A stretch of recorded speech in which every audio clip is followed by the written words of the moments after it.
এইভাবে সামান্তরিক, এইটা সামান্তরিকের কর্ণ। তাহলে এটা পি ভেক্টর, এটা ধরো কিউ ভেক্টর, এইটা হচ্ছে লব্ধি ভেক্টর আর। এই দুটো ভেক্টর পি কিউর মধ্যবর্তী কোণ সেটা হচ্ছে এটা থিটা। পি এবং কিউ যে দুটি ভেক্টর আমরা নিয়েছি সেই দুটি ভেক্টরের মধ্যবর্তী কোণ হচ্ছে থিটা। আর লব্ধি ভেক্টরটি হরিজন্টাল ভেক্টর, মানে পি ভেক্টরের সঙ্গে এইদিকে যে ভেক্টর এটার সঙ্গে যে কোণ করেছে সেটাকে ধরছি আলফা।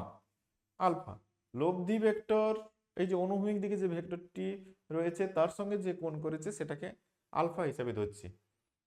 তাহলে এক্ষেত্রে ফর্মুলা কি? tan আলফা সমান Q sine theta by P plus Q cos theta.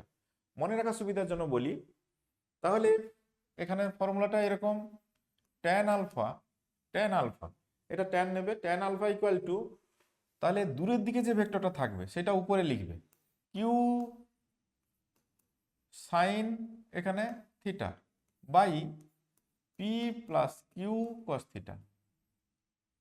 তাহলে যে ভেক্টরের সঙ্গে কোণ হিসাব করবে তার থেকে দূরের দিকে যে ভেক্টরটি দেখতে পাচ্ছ, এখানে দূরের দিকের ভেক্টর বলতে তাহলে পি ভেক্টরের সঙ্গে কোণ হিসাব করছি, তাহলে দূরের দিকের ভেক্টর বলতে কিউ, তাহলে কিউ ভেক্টরটা উপরে থাকবে।